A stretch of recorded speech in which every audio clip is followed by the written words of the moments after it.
कोयलच्या मनात विचारांचा भडीमार सुरू होता. कितीही प्रयत्न केला तरी काही गोष्टी आपल्या नियंत्रणात राहत नाहीत. अगदी तिचं आयुष्य, तिचं प्रेम आणि तिची सध्याची परिस्थिती यांसारख्या. कदाचित हे सगळं आधीपासूनच तिच्या नशिबात ठरलेलं होतं. देवा, कधी कधी तू आमच्या हृदयाशी किती निर्दयी खेळ करतोस, असा तीव्र हळहळीत विचार तिच्या मनात आला. कोयल, श्रीमंत उद्योगपती श्याम रॉय आणि स्वावलंबी स्त्री संध्या यांची मोठी मुलगी. पण सध्या तिचे आईवडील तिच्या भावना आणि तिच्या भविष्याबद्दल फारसे काळजीत दिसत नव्हते. ती तयार होते का? संध्या काळजीच्या सुरात विचारत होती. हो मम्मा, ती तयार होते. तिची धाकटी बहीण अंकिता चेहऱ्यावर नाराजीचा भाव ठेवून म्हणाली. तो चेहरा का बनवतेस? मला माहीत आहे की मी माझ्या जिवलग मैत्रिणीच्या मुलाशी कोयलचं लग्न ठरवलंय. आपल्याकडे दुसरा पर्याय नाही. तुझे वडील बँकरप्सी फाईल करणार आहेत आणि माझी मैत्रीण मेघा आणि तिचा नवरा यांनीच आपल्याला त्या वेळेस हात दिला. त्यांनी बदल्यात फक्त एकच गोष्ट मागितली, माझी मुलगी कोयल. मला माझी मैत्रीण मेघा चांगली ठाऊक आहे. ती कोयलची काळजी घेईल, तिचं आयुष्य बिघडू देणार नाही. संध्या रागात ओरडली आणि अंकिता काही वेळेसाठी शांत झाली. अंकिता काही बोलली नाही, पण मनातल्या मनात देवाला प्रार्थना केली, हे लग्न होऊ नये. कोयललाही तसंच वाटत होतं, पण तिच्या आईसमोर तिला आपलं मत मांडायची हिंमत नव्हती. तिची आई म्हणजे जणू जखमी सिंहीण. जर कोणी चिथावलं तर फार धोकादायक.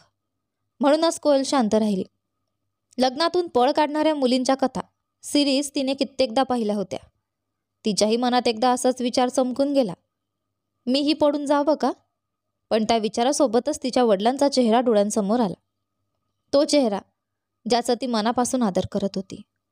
जर मी या लग्नातून मागे सरले तर बाबा समाजात अपमानित होतील. सगळे त्यांच्या मुलीच्या संस्कारांवर प्रश्न उपस्थित करतील. नाही, मी ते होऊ देणार नाही. कोयलने स्वतःशी ठामपणे म्हटलं, मी माझ्या वडिलांसाठी काहीही करीन. जर त्यांनी सांगितलं तर मी एखाद्या गाढवाशी लग्न करायलाही तयार आहे. मग या मूर्ख मुलाशी का नाही? असा कळवट पण निर्धारपूर्ण विचार करत कोयलने आपले अश्रू पुसले आणि मन कठोर केलं. लहरीने आवाज दिला, कोयल चल, उशीर होतोय. आणि त्या क्षणी कोयल आपल्या विचारांच्या खोल गर्तेतून बाहेर आली. तिने हलक्या हालचालीत मान हलवली, आरशासमोर उभी राहिली आणि स्वतःकडे पाहिलं. एक सुंदर नवरी, पण मनाशिवाय. सॉरी सँडी, ती कुजबुजली आणि तिच्या डोळ्यांतून अश्रू अलगद ओघळले. बाहेर शहनाई आणि मृदुंगाचा गजर घुमत होता. त्या नादाने तिचं हृदय आणखी थरथरलं. तिच्या हातपायांना गारवा जाणवू लागला. जणू तिचं संपूर्ण जग कोसळून तुकडे तुकडे होतंय. जणू ती खोल सागरात बुडत चालली आहे आणि तिच्याकडे वाचवण्यासाठी कुठलाही आधार नाही. वधूला वराच्या शेजारी बसवा, पंडितजी मंत्रोच्चार करत म्हणाले. कोयलने डोळे मिचकावले. नजरेत नजरा भिडवायचं टाळत ती कसंबसं त्याच्या शेजारी बसली. ती प्रत्येक क्षणाला मनात म्हणत होती, देवा, हे क्षण किती नावडते आहेत. हा तिच्या स्वप्नांचा शेवटचा टप्पा होता. मंगळसूत्र बांधा. पंडितजींचा आवाज हवेत घुमला. कोयलने मान खाली घातली आणि त्या क्षणी ती स्वतःच्या आयुष्याची बळी ठरली. सभोवताली सगळे होते, तिचं कुटुंब, नातेवाईक, मित्रमैत्रिणी, पण तरीही ती एकटीच वाटत होती. ती अशा व्यक्तीशी विवाह करत होती ज्याच्यावर तिचं प्रेम नव्हतं. उलट ती त्याच्याबद्दल तीव्र तिटकारा बाळगत होती.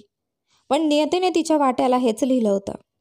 तिच्या मनातील प्रत्येक आवाज, प्रत्येक स्वप्न आणि तिचं स्वतःचं अस्तित्व, हे सगळं ती गळा दाबून गप्प करत होती. चेहऱ्यावर बनावटी हसू आणून ती जगाला दाखवत होती की ती आनंदी आहे. खरंच का? हेच का आयुष्यातलं मोठं यश आहे? लग्न करणं आणि मिसेस हा टॅग मिळवणं? यात एवढं खास काय आहे? ती मनात विचार करत राहिली. आता या प्रश्नांचं काहीच महत्त्व नाही. माझं ऐकणार कोण आहे? माझ्या मताची किंमत कोणाला आहे? लग्नाआधी ती आईवडिलांचं ऐकत होती. आता लग्नानंतर या तथाकथित नवऱ्याचं ऐकावं लागणार होतं. वा, मला वाटलं होतं मी कधीच स्वतःचा तिरस्कार करणार नाही, पण आज मला स्वतःचाच राग येतोय. ती स्वतःच्या अंतरात्म्याचा गळा घोटून बसली होती. ज्याच्यावर मी प्रेम करते त्याच्याशिवाय दुसऱ्याशी लग्न कसं करू शकले मी? हा प्रश्न तिच्या मनात गुंजत राहिला आणि त्या शेनाईच्या आवाजात हरवून गेला. विवांचं आयुष्य त्या दिवशी पूर्ण झाल्यासारखं वाटलं, कारण तो आता आपल्या आयुष्याच्या प्रेमाशी, कोयलशी विवाहबद्ध झाला होता. नववधूच्या पोशाखात कोयल इतकी मोहक दिसत होती की विवांची नजर तिच्यावरून हटेना. त्यांचं हे लग्न त्याच्या आयुष्यातील सर्वात मोठ्या स्वप्नांपैकी एक होतं. ज्या क्षणापासून तो कोयलच्या प्रेमात पडला त्या क्षणापासूनच त्याने तिच्याशी लग्न करण्याचं स्वप्न जपलं होतं. रात्रंदिवस त्याच्या कल्पनेत तीच असायची, मोरपंखी निळ्या साडीत सजलेली, दारात उभी त्याच्या ऑफिसमधून परतण्याची वाट बघत असलेली. त्याचं तिच्यावरचं प्रेम अगदी शाळेच्या निरोप समारंभाच्या दिवशी सुरू झालं होतं. तो दिवस होता 23 मार्च 2016, ज्या दिवशी विवानने कोयलचं नाव कायमचं आपल्या हृदयावर कोरलं. ती 10वीच्या वर्गात होती आणि तिच्या एका दर्शनानेच विवानचं मन तिच्याकडे हरपलं. त्या सकाळी विवानची आई मेघा त्याला म्हणाली, चिकू, माझं एक काम करशील का?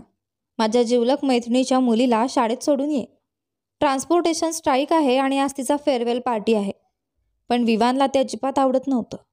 तो आपल्या फायनल इयर प्रोजेक्टमध्ये गुंतला होता आणि त्याच्या मनात एकच गोष्ट चालू होती, प्रोजेक्टची यशस्वीता आणि डेडलाईन. आईच्या वारंवार आग्रहाला कंटाळून शेवटी त्याने बाईकची चावी उचलली आणि घराबाहेर पडला. आई मागून हाका मारत होती, पण विवानने दुर्लक्ष केलं आणि ओरडला, मी जातोय तिला वेळेत शाळेत पोचवायला, काळजी करू नकोस. कोयलच्या घरी पोचल्यावर विवानने बाईकचा हॉर्न वाजवला. आंटी संध्या बाहेर आल्या आणि त्याच्याकडे पाहून हसल्या. विवानला काहीच कळेना त्या का हसत आहेत, पण त्या हसण्यात काहीतरी अर्थ दडलेला होता. तो नम्रपणे म्हणाला, गुड मॉर्निंग आंटी. कोयलला लवकर बोलवा ना, मला उशीर होतोय. प्रोजेक्टच्या कामात अडकलो आहे. संध्या आंटी हसत म्हणाल्या, ती 2 मिनिटात येईल. सध्या ती देवाची प्रार्थना करत आहे. विवान थोडा चकित झाला. अरे वा, हिच्याबद्दलचं हे नवीनच समजलं, असं तो मनात म्हणाला आणि लगेच आपल्या मित्रा अभिशी प्रोजेक्टच्या प्रेझेंटेशनवर बोलू लागला. काही क्षणांनी त्याच्या कानावर बांगड्यांचा नाजूक खणखणीत आवाज आला, पण तो प्रेझेंटेशनमध्ये एवढा गुंतला होता की त्या नादाकडे त्याचं लक्षच गेलं नाही. घसा साफ करत तिने पहिल्यांदाच त्याचं नाव घेतलं. ती हळू आवाजात म्हणाली. त्या एका शब्दाने विवानच्या मनात एक वेगळीच उत्सुकता निर्माण झाली. त्याला तिचा चेहरा पाहावासा वाटत होतं, पण मनात एक भीती होती. ती मला काही चुकीचं समजली तर? जर तिला वाटलं की मी तिच्याकडे विचित्र नजरेने पाहतोय. नाही, त्याने स्वतःलाच आवर घातला. पहिल्याच भेटीत चुकीचा ठसा उमटू द्यायचा नव्हता. तो तिच्या बसून स्थिर होण्याची वाट पाहत होता आणि जेव्हा ती तयार झाली तेव्हा त्याने हळूच बाईकच्या साईड मिररकडे नजर टाकली. तिला चोरटा पाहायचा प्रयत्न केला, पण त्यात त्याचा प्रयत्न फसला. कोयल तिचे मोकळे लहरी केस नीट करत होती. वाऱ्याने उडणारे केस तिचा चेहरा पूर्ण झाकून टाकत होते आणि त्यामुळे विवानला तिचं रूप पाहणं जवळपास अशक्य झालं. कृपया थोडं वेगाने चालवशील का? कोयलने हळू आवाजात विचारलं. तिचा स्वर थोडा घाईचा पण गोड होता. विवानने आपल्या सगळ्या कल्पना आणि भावना बाजूला ठेवत बाईक वेगाने चालवली, कारण त्याला ती वेळेत पार्टीला पोहोचावी असं वाटत होतं. दोघं शाळेत वेळेत पोहोचले. ती खाली उतरणार एवढ्यात तिच्या साडीचा पदर बाईकच्या साईड स्टँडमध्ये अडकला. तो सुटवताना तिचा तोल गेला आणि संतुलन राखण्यासाठी तिने विवानच्या खांद्यावर हात ठेवला. तिचा श्वास जलद झाला होता, हलका थाप लागल्यासारखा. विवानने मान वळवून तिच्याकडे पाहिलं आणि त्या क्षणी वेळ थांबल्यासारखी वाटली. ती अप्रतिम दिसत होती. गालावर हलकासा घाम, पण चेहऱ्यावर निरागसतेचा प्रकाश. तिच्यावर वळलेल्या डोळ्यांनी विवानच्या मनात एक वेगळाच स्पर्श केला, जणू काही हृदयाच्या तारा छेडल्या गेल्या. कृपया मदत करशील का? कोयलचा आवाज किंचित भावूक झाला होता. विवानला तिचं पदरासोबत झगडणं पाहून वाईट वाटलं. त्या क्षणी त्याने फक्त एकच विचार केला, ही मुलगी माझ्या आयुष्यात काहीतरी खास घेऊन येणार आहे. ती विवानच्या मनात धावणाऱ्या विचारांसाठी एक शांततेचा झरा होती. देवाने बनवलेली एक सुंदर निर्मिती, जणू स्वर्गातून उतरून त्याच्या आयुष्यात येण्यासाठीच जन्मलेली. त्याच्या मनाने आणि हृदयाने एकमताने ठरवलं, ही मुलगी मला कधीच कंटाळवाणी वाटणार नाही. मी तिला निस्वार्थपणे प्रेम करणारच. तिच्या सुगंधाने विवानचं भान हरपलं. जाईच्या फुलांचा हलकासा दरवळ हवेत मिसळला होता. तो त्या सुगंधात हरवून गेला होता. तेवढ्यात तिच्या ओठांतून एक शब्द बाहेर आला. आजच्या पिढीने बॅन केलेला शब्द, भाऊ. तो शब्द ऐकताच विवानला स्वतःवरच राग आला. काय मूर्खासारखं वागत होतो मी? तिच्या तोंडून तो शब्द ऐकून त्याला त्या शब्दाचा आणखी टिटकारा आला. रागाच्या भरात त्याने बाईकच्या स्टँडमधून तिचा पदर ओढून घेतला आणि संतापून म्हणाला, माझ्याशी असं भाऊ म्हणून बोलू नकोस. मला अनोळखी लोकांनी भाऊ म्हणणं अजिबात आवडत नाही. क्षणातच त्याला जाणवलं की तो खूप रागाने बोलला. तिच्या डोळ्यात आलेली उदासी त्याच्याच वागणुकीचं प्रतिबिंब होती. तिच्या चेहऱ्यावरचा आनंद क्षणात विरून गेला. विवानला तिच्याकडे पाहून अपराधी वाटू लागलं. तो माफी मागणार एवढ्यातच एक मुलगा तिच्याजवळ आला. आणि तिला आपल्याकडे ओढून घेत आलिंगन दिलं. त्या क्षणी विवानच्या मनात मत्सराचा ज्वालामुखी पेटला. त्या मुलाने त्याच्याकडे कटाक्ष टाकला. नजरेत स्पष्ट द्वेष होता, पण तरीही तो कोयलचा हात हलकासा धरून तिला हसवायचा प्रयत्न करत होता. कोयलने फिकट हसू दिलं आणि नकळत विवानकडे कटाक्ष टाकला. हे डिअर, त्या मुलाने गोळपणे म्हटलं आणि विवानला स्वतःला आवर घालावा लागला. नाही, तिच्यासमोर वाद घालायचा नाही असं म्हणत त्याने मन शांत ठेवलं. सिस, काय झालं तुला? हा म्हातारा काही त्रास देतोय का? त्या मुलाने विचारलं. त्याचे डोळे थेट विवानकडे होते. काही नाही भाऊ, चल निघूया, कोयलने शांतपणे उत्तर दिलं आणि आपल्या भावासोबत तिथून निघून गेली. विवान स्तब्ध उभा राहिला. मी जगातला सर्वात मूर्ख माणूस आहे असं त्याला वाटलं, पण काही क्षणांनी त्याच्या ओठांवर नकळत हसू उमटलं. कारण आता त्याला समजलं की तो मुलगा तिचा प्रियकर नव्हता, तो तिचा भाऊ होता. कोयलने त्याला भाऊ म्हणून हाक मारली नव्हती, तरीही त्याच्या वागण्याचं अपराधीपण मनात दाटून आलं. विवानच्या ओरडण्याने कोयल दचकली. तिच्या हातांचे थरथर थांबेनात. ती घाईघाईने साडीचा पदर सावरू लागली, पण नजरेत पडताच तिच्या डोळ्यात अश्रू उभे राहिले. पदर फाटला होता. ती आतून हादरली. मिस्टर विवान, मला तुमचा तिटकारा आहे. हा विचार तिच्या मनात उसळून आला. तीच ती साडी होती जी तिच्या आईवडिलांनी खास प्रेमाने तिच्या शाळेच्या निरोप समारंभासाठी तिला गिफ्ट दिलं होतं. त्या साडीच्या प्रत्येक धाग्यात तिच्या भावना, आठवणी आणि अभिमान विणलेले होते. आणि आज त्या साडीचं सौंदर्य एका क्षणात नष्ट झालं होतं. त्या क्षणी कोयलच्या मनात राग, भीती आणि दुःख तिन्ही भावना एकत्र गुंतल्या होत्या. तिच्या डोळ्यात अश्रू चमकत होते, पण ती तुटून रडू नये म्हणून स्वतःला आवरत होती. मनात मात्र एकच गोष्ट घुमत राहिली. विवान तिचा राग नव्हे, तर तिच्या वेदनेचं कारण बनला होता. विवानचा आपला त्रास लपवायचा प्रयत्न करत होता, पण तिच्या भावाने ते त्याच्या डोळ्यात ओळखलं. त्याने प्रेमळपणे तिच्या केसांवरून हात फिरवला आणि हसत म्हणाला, काळजी करू नकोस माझ्या छोट्या बहिणी, आपण हे सगळं नीट करू. आपल्या ग्रुपमध्ये एक फ्युचर फॅशन डिझायनर आहे, विसरलीस का? त्या वाक्याने कोयलच्या ओठांवर हलकंसं हसू उमटलं. तिने आनंदाने मान हलवली. तो बोलत होता तिच्या जिवलग मैत्रीण आणि त्याच्या बालपणीच्या प्रेयसीबद्दल, समिथा. थोड्याच वेळात ते सभागृहात पोहोचले. कोयलचा भाऊ अरविंदने समिथाला बोलावलं. समिथा, प्लीज तिची काळजी घे. समिथाने तिच्याकडे पाहत भुवया जुळवल्या आणि म्हणाली, अगं कोयल, काळजी करू नकोस, हे काही मोठं नाही, थोडंसं फिक्सिंग हवं एवढंच. आणि मग तिच्या त्या जादुई हातांनी तिने कोयलच्या साडीचा फाटलेला पदर दगड आणि आरशांनी सुंदरपणे सजवला. समिता नेहमी आपलं पर्सनल किट सोबत ठेवायची. जरी शाळेत ते आणू नको असं कितीही वेळा सांगितलं गेलं तरी ती कधी ऐकत नसे. अरविंद, आमच्यासोबत का नाही येत? ओळखीचा आवाज आला. अरविंदने मागे वळून पाहिलं आणि त्याच क्षणी कोयलचं हृदय वेगाने धडकू लागलं. तो होता शाळेतील सगळ्या मुलींचा आवडता मुलगा संदीप. सगळेजण त्याला सँडी म्हणायचे. त्याचं ते संसर्गजन्य हास्य कुणाचाही मूड क्षणात बदलून टाकायचं. तोच तिचा पहिला क्रश होता. एकदा त्यांच्या वर्गशिक्षकांनी त्यांना सायन्स प्रोजेक्टसाठी जोडलं होतं आणि त्या दिवसापासून दोघांमध्ये एक निरागस जिव्हाळा निर्माण झाला. कोयलला आज शाळेच्या शेवटच्या दिवशी त्याच्यासमोर आपली भावना व्यक्त करायची होती, पण त्याआधी तिच्या आईच्या मैत्रिणीच्या मुलाकडून जे ऐकावं लागलं त्यानंतर तिने ठरवलं की कबुली थोडी पुढे ढकलणंच बरं. किती निर्दयी माणूस आहे तो विवान, तिच्या मनात आलेला विचार. नाही नाही, मी त्याला भाऊ म्हणून हाक मारणार नाही. त्याला ते शब्द ऐकून राग येतो आणि पुढच्या वेळेस कदाचित तो मला थप्पडही मारेन. ती स्वतःच त्या विचारावर हळूच हसली, पण मनाच्या आत कुठेतरी विवानबद्दलचं ओढणारं आकर्षण अजूनही जिवंत होतं. पार्टी आनंदात सुरू झाली होती, पण कोयलचं मन मात्र उदास होतं. तिच्या मनात सतत त्या घटनेचे विचार फिरत होते. जर माझ्याकडे आता दुसरी साडी असती तर किती बरं झालं असतं, असं ती मनाशी म्हणत होती. विवान एवढा उद्धट का वागला? भाऊ हा शब्द ऐकून त्याला एवढा राग का आला? अरविंदने त्याला काका म्हटलं तेव्हा तर त्याने काही म्हटलं नाही, पण माझ्याशीच का असं? खरंच त्याला शिष्टाचार नाहीत. रागीट, विचित्र आणि पूर्ण वेडा आहे तो. ती मनातल्या मनात त्याच्यावर चिडत होती. शब्द सापडत नव्हते, पण मन त्या वेगळ्या रागाचं ओझं उतरवायचं ठरवत होतं. इतक्यात अरविंद धावत तिच्याकडे आला. चेहऱ्यावर आनंद आणि हातात एक छोटासा बॉक्स. हे घे, तो म्हणाला. बॉक्सवर एक छोटं पत्र चिकटलेलं होतं. To Koyal, from your secret angel. ती अचंबित झाली. हा सिक्रेट एंजल कोण असावा असा प्रश्न तिच्या मनात आला. तेवढ्यात अरविंदने अंदाज वर्तवला. मला वाटतं तो सँडी असेल. बॉक्सजवळ तोच होता ना? त्या विचाराने कोयलच्या मनात एक हलकासा उत्साहाचा तरंग उमटला. तिने हसत बॉक्स उघडला आणि त्यात एक सुंदर मोराच्या रंगाची साडी दिसली. ती पाहून ती मंत्रमुग्ध झाली. वा, निवड तर कमाल आहे आणि तू यात एकदम सुंदर दिसशील, असं म्हणत समिताने तिचा हात पकडला आणि तिला चेंजिंग रूमकडे घेऊन गेली.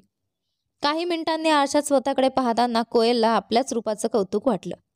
साडीचा रंग, तिची झडाडी, सगळंच अप्रतिम होतं. तिचा मूड पूर्ण बदलला आणि ती पुन्हा पार्टीचा आनंद घेऊ लागली. पार्टीच्या शेवटी सँडीने तिचा हात हलकेच धरला आणि म्हणाला, चल माझ्याबरोबर चल. त्याच्या स्पर्शाने ती काही क्षण थिजली, पण त्याच्याबरोबर चालत गेली, चेहऱ्यावर हळवं आनंदी हसू. समिता आणि अरविंदने नजरेतूनच तिच्याकडे पाहिलं आणि हसत तिला शुभेच्छा दिल्या. आज तो नक्की प्रपोज करणार. कोयलच्या मनात आशेचा किरण पेटला. दिवस जरी वाईट सुरू झाला असला तरी शेवट नक्कीच सुंदर होणार आहे. तेव्हाच सँडीने तिचा हात घट्ट धरला आणि हलक्या आवाजात म्हणाला, कोयल, मला तुझ्याबद्दल भावना निर्माण झाल्या आहेत. तू खूप सुंदर आहेस, खूप चांगली मुलगी आहेस, मला तू आवडतेस. हे ऐकून तिचं हृदय जोरात धडधडायला लागलं. सँडीने तिचा हात धरून वरच्या दिशेने हात फिरवायला सुरुवात केली. कोयलच्या गालांवर लाजेचा लालसरपणा पसरला. तिने डोळे मिटले. तिने अनेक चित्रपट पाहिले होते. जेव्हा मुलगा एखाद्या मुलीवर प्रेम करतो तेव्हा तो तिचा हात धरतो, तिला जवळ घेतो. अशा कल्पना तिच्या मनात फिरत होत्या. शाळेत सुद्धा प्रियकर प्रेयसीमधलं आलिंगन किंवा किस सामान्य होतं.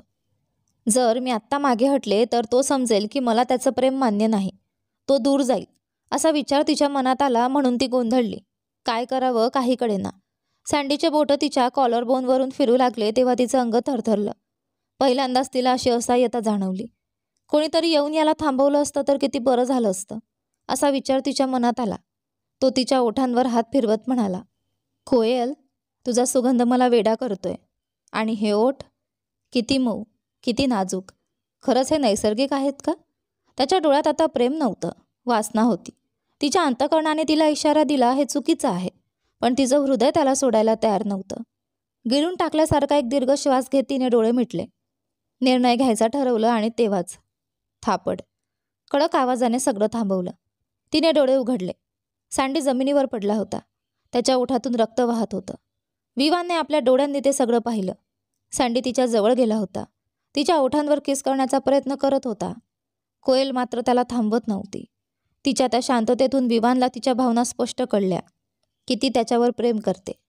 त्या क्षणी विवानचं हृदय तुटून गेलं. निराशा, राग आणि वेदना सगळं एकत्र ओसंडून आलं. पण तरीही तो तिथे स्थिर उभा राहिला, शांत. आणि पुढच्या क्षणी एक कडक थापड हवेत घुमली. तो होता कोयलच्या आईचा आवाज, संध्या मॅडम. तिचा हात इतक्या ताकदीने सँडीच्या गालावर बसला की तो थेट जमिनीवर कोसळला. कोयलच्या डोळ्यात पाणी आलं. आईकडे बघताना ती अस्वस्थ झाली, पण आईचा राग थांबला नाही. तिच्यावरही आईचे हात उचलले गेले. आई, माफ कर ना, कोयल रडत म्हणाली. तिच्या आवाजात निरागसता होती. ती मनापासून खेद व्यक्त करत होती. पण जेव्हा तिने कबूल केलं की तिला सँडीबद्दल भावना आहेत, तेव्हा विवानचं हृदय पुन्हा हललं. सँडी, माझा प्रतिस्पर्धी. तोपर्यंत त्या जागेवर शाळेचा स्टाफ धावत आला. वादाचा आवाज बाहेरपर्यंत पोहोचला होता. विवान मात्र काही न बोलता तिथून शांतपणे निघून गेला. त्याला, काकूला, संध्याला अवघड वाटू नये म्हणून. त्याने जे पाहिलं ते तो विसरू इच्छित होता, पण शक्य नव्हतं. तिची आई प्रत्येक क्षणाकडे संतापलेली दिसत होती. कोयलला ते पूर्णपणे समजत होतं. हो, माझीच चूक आहे, ती मनाशी म्हणत होती. मला सँडीला एवढं जवळ येऊ द्यायला नको होतं, पण मी नाही थांबवू शकले. मला भीती होती की तो मला कायमचं सोडून देईल. आई, मला तो खूप आवडतो, प्लीज, कोयल किंचाळली, कारण तिला सँडीला आईच्या रागात सापडलेलं पाहवत नव्हतं. काय म्हणालीस तू? पुन्हा विचार करून बोल, संध्याजी ओरडल्या. त्यांनी तिला एक नव्हे तर 3 वेळा थप्पड मारल्या. कोयलचा चेहरा लाल झाला. हे प्रेम आहे का वासना? तू अंध झाली आहेस का? मेंदूत काही आहे का तुझ्या? तुला दिसत नाही का तो तुझ्यावर प्रेम करत नाही? तिच्या आईचा आवाज संपूर्ण हॉलमध्ये घुमला. शाळेचा स्टाफ ताबडतोब धावत आला आणि त्यांनी संध्याजींना शांत करण्याचा प्रयत्न केला. गेट बाहेर लोक गोळा होऊ लागले. सगळे त्यांच्याकडे बघत होते. शेवटी स्टाफच्या विनंतीवर संध्या मॅडम स्वतःला सावरल्या. सँडी आणि कोयल दोघांनाही प्रिन्सिपलच्या खोलीत नेण्यात आलं. प्रिन्सिपल खुर्चीवर बसले होते, बोटं एकमेकांत अडकवून. चेहऱ्यावर ताण स्पष्ट होता. सगळं सांगून टाका, त्यांनी शांत पण कडक आवाजात म्हटलं. संध्याजींनी सगळं सत्य सांगितलं. आणि कोयल, ती मागे उभी होती डोकं खाली घालून, लाज, पश्चाताप आणि वेदनेने भरलेली. तू खरंच तिच्यावर प्रेम करतोस का संदीप? उत्तर दे, असं मुख्याध्यापकांनी विचारलं. कोयलचं हृदय जोराने धडधडू लागलं. तिच्या नजरा संदीपकडे खिळल्या होत्या. तिच्या मनात एकच आशा होती, कदाचित तो हो म्हणेल. ती ठरवून बसली होती, जर त्याने तिच्यावरचं प्रेम कबूल केलं तर ती सगळं काही मागे टाकून त्याच्यासोबत राहील. पण नाही, त्याने नाही सर, मी तिच्यावर प्रेम करत नाही असं ठामपणे म्हटलं. त्या एका शब्दाने कोयलचं संपूर्ण जग कोसळून पडलं. तिला वाटलं तिने चुकीचं ऐकलं असेल, पण त्याने पुन्हा एकदा तेच वाक्य उच्चारलं. तिच्या भ्रमाचा फुगा फुटला. कोणीतरी माझ्या ड्रिंकमध्ये काहीतरी टाकलं होतं सर, म्हणून मी कोयलशी असं वागलो. मला खरंच काही समजत नव्हतं त्यावेळी, असं तो म्हणाला. तिच्या डोळ्यांवर विश्वास बसत नव्हता. तो तिच्याकडे वळला, अपराधीपणाने म्हणाला, माफ कर कोयल, माझं वागणं चुकीचं होतं. मला थप्पड खायला हवी होती. त्याने स्वतःलाच काही वेळा जोराने चापट मारली. कोयलच्या डोळ्यातून अश्रू वाहू लागले. ती हलक्या आवाजात म्हणाली, ठीक आहे, चूक माझीही होती. मी तुझ्या वागण्याला प्रेम समजलं. त्या प्रत्येक शब्दात तिचं मन तुटलेलं जाणवत होतं. संदीपचा मित्र पुढे आला आणि सांगितलं की खरंच कोणीतरी विनोद म्हणून त्याच्या पेयात काहीतरी मिसळलं होतं. पण त्यातून प्रचंड गोंधळ झाला. कोयलच्या मनात मात्र वादळ माजलं होतं. एक क्षण ती स्वप्नात होती, जिथे तिचं प्रेम पूर्ण झालं होतं आणि पुढच्या क्षणी त्या स्वप्नांचा चुरडा झाला होता. तिच्या आईने तिचा हात घट्ट धरला आणि तिला घराकडे ओढून नेलं. त्या रात्री कोयल सतत रडत राहिली. इतकं रडली की तिचं मनच जणू रिकामं झालं. पण गंमत म्हणजे तुटलेल्या हृदयातली वेदना कधीच संपत नाही. ती फक्त शांत होते, पण कायमची तिथेच राहते. संदीपवर प्रेम असल्याचं तिच्या आईला समजल्यापासून कोयलचं आयुष्य अक्षरशः नरक बनलं होतं. ती कुठे जाते, कोणाला भेटते, काय बोलते, तिची आई सगळ्यांवर लक्ष ठेवून लागली होती. जरी तिने ही गोष्ट वडिलांना सांगितली नव्हती, तरी तिने कोयलचं आयुष्य पूर्णपणे आपल्या नियंत्रणाखाली घेतलं होतं. कोयलला मात्र काही हरकत नव्हती, कारण तिलाच माहिती होतं की ही सगळी गोंधळाची जबाबदारी तिचीच आहे, त्या व्यक्तीमुळे जी तिच्यावर प्रेमच करत नव्हती. पुढील अडचणी टाळण्यासाठी तिच्या आईने तिला महिलांच्या कॉलेजमध्ये प्रवेश दिला. हाय, मी परी, भेटून आनंद झाला, असं हसतच एका मुलीने सांगितलं. कोयललाही तिची सहज ओळख पटली. दोघे लगेचच चांगल्या मैत्रिणी झाल्या. परीने तिच्या आयुष्यात नवप्रकाश आणला. तिने कोयलचं प्रेमाकडे बघण्याचा दृष्टिकोनच बदलून टाकला. दिवसेंदिवस कोयल अधिक आनंदी होऊ लागली. तिने भूतकाळ विसरून शिक्षणावर लक्ष केंद्रित केलं. त्यांच्यात अभ्यास आणि सहशालेय उपक्रमांमध्ये निरोगी स्पर्धा होती. मध्यंतर शिक्षणाच्या अखेरच्या वर्षात तिच्या आईचा तिच्यावरचा विश्वास परत वाढू लागला. कोयलने अभियांत्रिकी प्रवेश परीक्षेत उत्कृष्ट गुण मिळवले आणि एका प्रतिष्ठित अभियांत्रिकी महाविद्यालयात प्रवेश मिळवला. यावेळी तिच्या वडिलांनी आईला स्पष्ट सांगितलं की ती महिलांच्या कॉलेजऐवजी सहशिक्षण असलेल्या महाविद्यालयात शिकणार, जिथे नोकरीसाठी चांगली संधी मिळेल आणि आधुनिक सोयीसुविधा असतील. आईकडे काहीच पर्याय उरला नव्हता. तिने अखेर वडिलांना शाळेतील निरोप समारंभाच्या घटनेबद्दल सांगितलं, पण वडिलांनी कोयलचा पाठिंबा घेतला. ते म्हणाले, तेवढं प्रेम नव्हतं, फक्त आकर्षण होतं. माझ्या मुलीवर मला पूर्ण विश्वास आहे. आईने मान्य केलं, पण अधिक सतर्क झाली. त्या काळात कोयलची बहीण अंकिता तिच्या पाठीशी ठामपणे उभी राहिली. आई, एवढं कडक होऊ नकोस. चुका सगळ्यांकडून होतात. संदीपवर प्रेम करणं ही तिची चूक नव्हती, फक्त एक भावना होती. पण आता ती मोठी झाली आहे, समजदार झाली आहे. कॉलेजचा आनंद तिलाही घेऊ दे, असं अंकिताने म्हटलं. आई तिच्या बोलण्याने थोडी मवाळ झाली आणि अखेर कोयलला कॉलेज टूरला जायची परवानगी दिली. हळूहळू आईचा तिच्यावर पुन्हा विश्वास बसू लागला. 3 वर्षांनी कोयलचं आयुष्य पुन्हा शांत झालं. ती निर्धास्त झाली होती. तिने आईला दाखवून दिलं की ती विश्वास ठेवण्यासारखी आहे आणि पुन्हा कधीच तिचं मन दुखावणार नाही. सगळं सुरळीत चाललं होतं, पण कोणाला ठाऊक होतं की वादळ पुन्हा तिच्या आयुष्यात प्रवेश करणार आहे. अरे कोयल, किती दिवस झाले भेटलो नाही आपण. हा आवाज ऐकताच ती थबकली. तो होता संदीप, जो दुसऱ्या वर्षी त्याच कॉलेजमध्ये दाखल झाला होता. कोयलने त्या क्षणी त्याच्याकडे पाहिलं. डोळ्यात राग आणि वेदना दोन्हीही होत्या. त्या दिवसानंतर संदीपचं आयुष्य एका मुक्त पक्षासारखं चाललं होतं, पण कोयल मात्र आईच्या संशयात आणि नियंत्रणात अडकून राहिली होती. स्वातंत्र्य आणि विश्वास परत मिळवण्यासाठी तिला वर्षानुवर्ष जगडावं लागलं, आणि आता तो पुन्हा तिच्यासमोर उभा होता. नशिबाने यावेळेस तिच्यासाठी काय ठेवलं आहे हे ती समजू शकत नव्हती. स्वप्नाली आनंदाने म्हणाली, कोयल, हा माझा बेस्ट फ्रेंड संदीप. तुम्ही दोघं आधीपासून ओळखता ना? थोडासा संशय तिच्या सुरात होता. कोयलने तिचं म्हणणं लगेच नाकारलं. हो, फक्त ओळखीचं आहे, त्यापेक्षा काही नाही. संदीप मात्र शांत राहिला आणि तिच्याकडे हलकाशा हसऱ्या नजरेने पाहत राहिला. जणू काही डोळ्याला डोळा अशी एक अनकही स्पर्धा सुरू होती. कोयलच्या मनात विचारांची गर्दी झाली. जर त्याला माझ्याबद्दल भावना नव्हत्या तर त्याने माझ्याशी इतकी जवळीक का साधली? का मला प्रेमाचं खोटं स्वप्न दाखवलं? ती त्याच्याबद्दल द्वेष बाळगू लागली.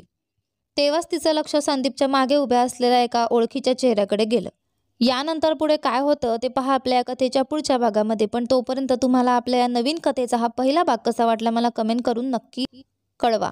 तुमचा प्रतिसाद माझ्यासाठी अमूल्य आहे. धन्यवाद.